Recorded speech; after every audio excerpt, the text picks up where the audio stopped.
আমাদের দেশে কিছু নারীরা সমান অধিকার চাচ্ছে, তাদের জন্য সাংবাদিক বারবার তাদের কাছেই মাইক নিয়ে যায়। একজন বলতেছে, আমি এখান থেকে হেঁটে গেলে আপনি আমার নিরাপত্তা দিতে পারবেন? তখন সাংবাদিক বলতেছে, আপনি তো হেঁটে হেঁটেই আসছেন। আমরা তাদেরকে বলতে চাই, বোন, ও আমার মা, ও আমার খালা, ও আমার ফুফু, আপনি যেদিক থেকে আমার যেটাই হন, একটা তো হবেন। আল্লাহর ওয়াস্তে সমান অধিকার খুঁজতে যায়েন না। সমান অধিকার খুঁজতে গেলে ডাক্তারের বিল দিতে হবে, ঠিক কিনা কথা বলেন?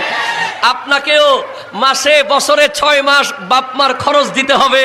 যেভাবে আপনার ভাই বাপমার খরচ দেয়, বছরে 6 মাস আপনাকেও দিতে হবে। যেভাবে আপনার স্বামী রাতের বেলা দিনের বেলা রিক্সা চালায়, আপনাকেও তখন রিক্সা চালাতে হবে।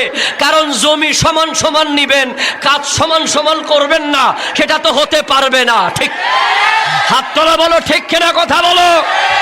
সেজন্য ইসলাম বড় সুন্দর, ইসলাম বড় স্বচ্ছ, ইসলাম বড় নিখুঁত, ইসলাম বড় pure, Islam so much appropriate, Islam so much marvellous, Islam so much gorgeous. According to ইসলাম নারীদেরকে যেই মর্যাদা আল্লাহ এবং তার হাবিব দিয়েছে, আমার নবী নারীর যেই মর্যাদার কথা বলে গিয়েছে, এই পৃথিবীর সমস্ত পুরুষ তার জান্নাত পাবে একটা নারীর পায়ের নিচে, ঠিক কিনা কথা বলে। এরপরেও সমান অধিকার যারা খুঁজতে যায় তাদেরকে আমরা বোকা বলি। একজন বোন তার বাবার সম্পত্তিও পায়, তার স্বামীর সম্পত্তিও পায়।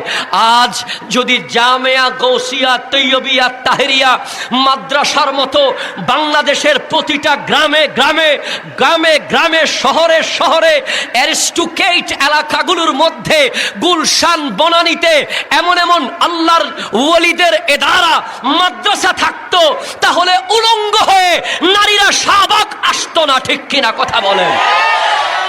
আজ ইলমে দ্বীনের অভাবে আজ নারীরা তাদের সমান অধিকারের নামে বেপর্দা রাস্তায় দাঁড়িয়েছে। অথচ কোরআন বলছে, ওয়াকরনা ফি বুয়ুতিকুন্না ওয়ালা তাবাররাজনা তাবাররুজাল জাহিলিয়াতিল উলা।